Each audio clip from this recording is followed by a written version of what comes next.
확진자가 3,000명대에 접어들면서 누적 확진자 수도 5만 명을 넘었습니다. 선별검사소의 검사량도 늘고 있는데 신속 항원 검사의 정확도가 신뢰할 만한 수준인 것으로 나타났습니다. 강릉 지역에서 레미콘 운송비 인상을 두고 문제가 불거지고 있습니다. 노사 간 갈등과 노노 간 갈등이 복잡하게 생기며 사태 해결이 쉽지 않습니다. 영동 지역 소비자 심리지수가 하락세를 보이고 있습니다. 지난해 11월 정점을 찍은 후 계속 떨어지고 있습니다. 정선 가리왕산에 올림픽 국가공원을 조성하는 데 힘을 모으기 위한 추진위원회가 정선 지역에서 발족했습니다. 안녕하십니까. 뉴스데스크 강원입니다. 오늘 아침 강릉 주문진의 최저기온이 영하 10.5도까지 떨어지는 등 출근길 강추위가 이어진 가운데 내일부터 기온이 차차 올라 이번 추위는 물러가겠습니다. 내일 동해안의 아침 최저기온은 0도에서 2도 분포로 영상권을 회복하겠고 낮 최고 기온은 12도 안팎까지 올라 평년 수준을 회복할 것으로 예보됐습니다. 토요일인 모레 낮에는 동해안의 기온이 14도까지 오르면서 포근한 봄 날씨를 보이겠습니다. 한편 동해안에는 엿새째 건조경보가 발효 중입니다. 강원도 내 하루 코로나19 신규 확진자가 사흘 연속 3,000명대를 기록하며 누적 확진자 수가 5만 명을 넘었습니다.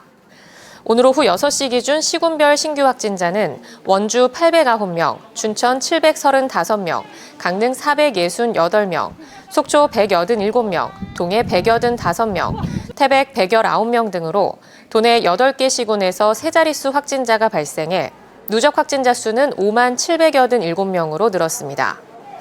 누적 확진자 수는 지난 16일 3만 명을 넘은 지 불과 닷새 만에 4만 명을 넘겼고 사흘 만에 5만 명대로 올라섰습니다.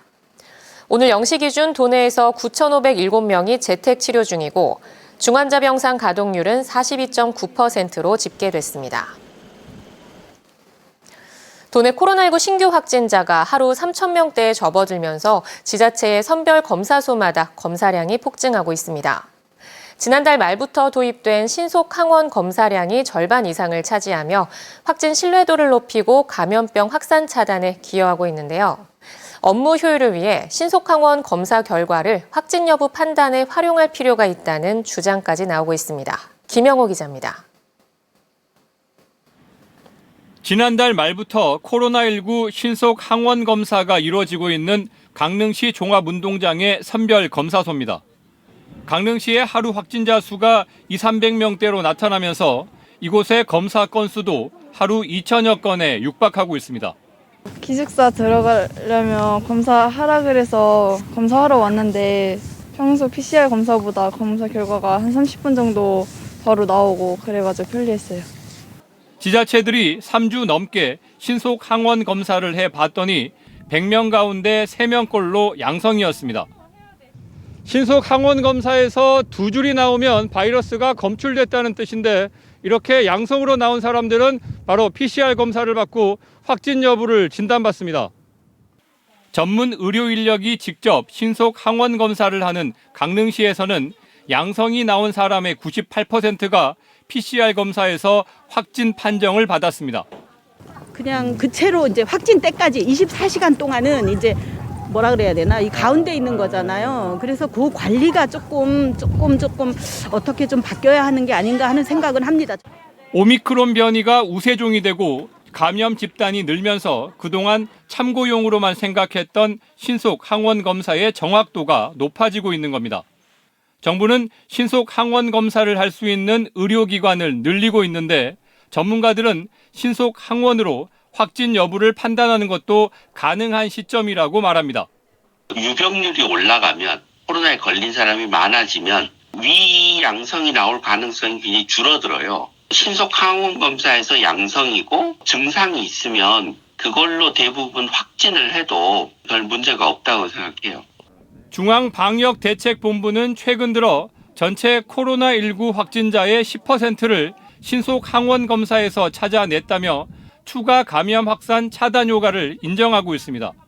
PCR 검사를 생략한 확진 판단 자료로 신속 항원 검사 결과를 활용하기까지는 정책적 판단에 시간이 필요해 보이지만 신뢰성이 높아지고 있는 건 분명해 보입니다. MBC 뉴스 김용호입니다.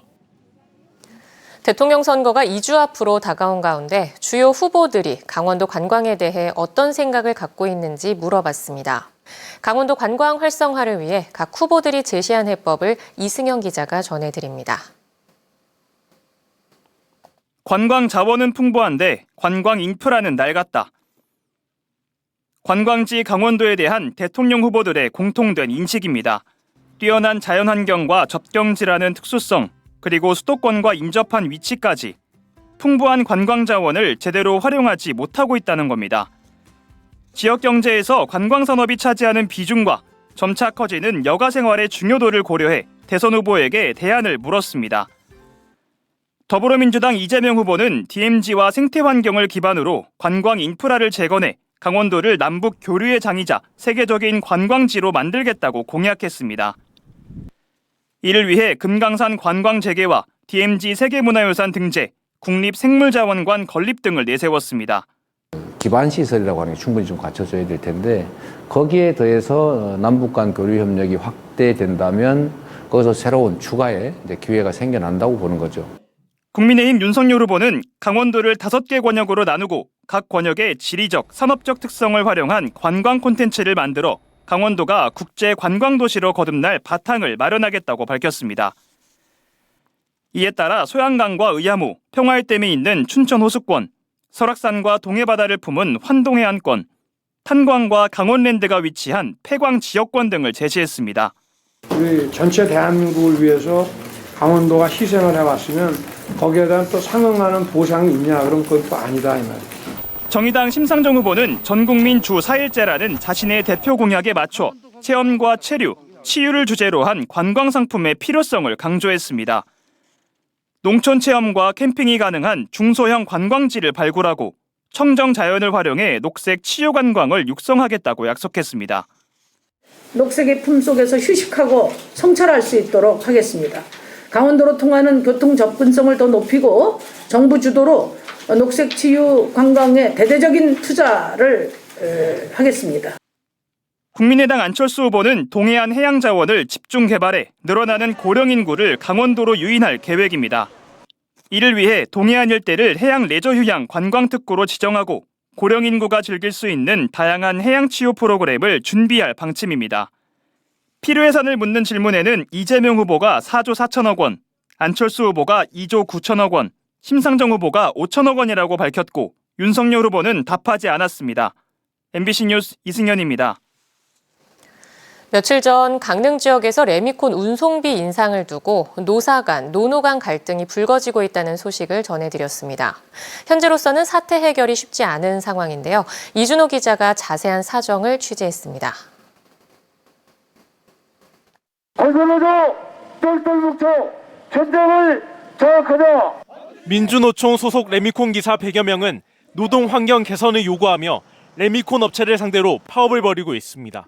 노조는 42,000원 안팎인 강릉 지역의 레미콘 운송 단가가 인근 시군에 비해 낮다며 5만 원 이상으로의 인상을 요구하고 있습니다. 현재 정해져 있지 않은 근로시간도 오전 8시부터 오후 5시까지로 제한해야 한다고 주장합니다. 전국뿐만 아니라 강원도 내에서도 가장 최저의 운반임을 받고 있는 조합원들이었다라는 거죠. 그래서 이분들을 그냥 놔둘 수는 없어. 우리 노동조합을 한번 모여서 정말 우리가 할 수 있는 일을 해보자. 하지만 강릉 지역 레미콘 업체 19곳 가운데 한 곳을 제외한 나머지 업체들은 노조의 요구를 받아들일 수 없다는 입장입니다. 최근 레미콘 원료인 시멘트 가격이 20%가량 오르는 등 원재료 상승으로 대부분 업체가 경영난에 시달리고 있다는 이유에서입니다.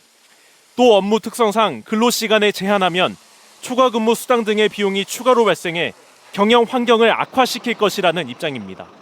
5시 넘어서 출하는 예가 상당히 많거든요. 이런 부분에 딱 걸려 있다 보니까 6만 원 이상이 될 수도 있다는 얘기죠. 파업이 길어지자 업체 측은 외지에서 온 한국노총 소속 레미콘 기사들에게 일부 일감을 넘겼습니다. 일감이 넘어가면서 레미콘 운송비 인상을 둘러싼 사태는 노노 갈등으로 번지는 모양새입니다. 한국노총은 정당하게 따낸 업무를 민주노총이 방해하고 있다며 강하게 반발하고 있습니다. 저희 노동자들이 와서 인상된 단가로 일을 하고 있습니다. 근데 왜 계속 막고 있냔 말이죠. 일을 못하게. 지역경제 다 무너집니다. 반면 민주노총은 오히려 한국노총이 노동자들의 정당한 권리를 찾는 일을 방해하고 있다며 대립각을 세웁니다. 지난해 원주 지역에서도 업계의 갈등으로 레미콘 기사들이 40여일간 총파업을 벌인 적이 있습니다. 노동 조건과 운송비를 둘러싸고 노조와 업체 대부분의 입장이 첨예하게 엇갈리면서 갈등 국면은 당분간 계속될 전망입니다. MBC 뉴스 이준호입니다.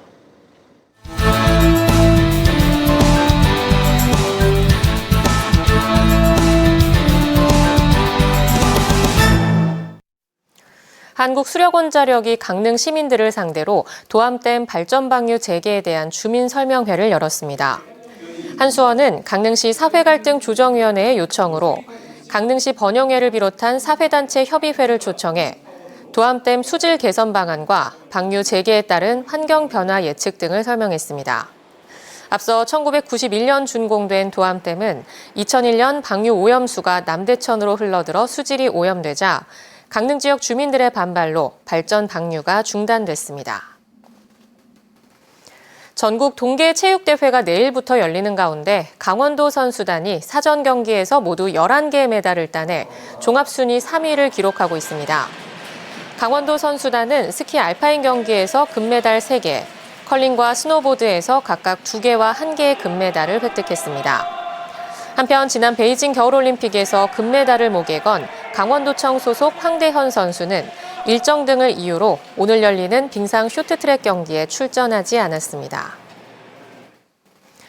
정선군 가리왕산에 올림픽 국가정원을 조성하기 위한 추진위원회가 발족했습니다. 정선군 번영회를 비롯한 정선 지역 180여 개 사회기관 단체와 정선군은 가리왕산 올림픽 국가정원 추진위를 발족했습니다. 강원뉴스 마칩니다. 시청해주신 여러분 고맙습니다.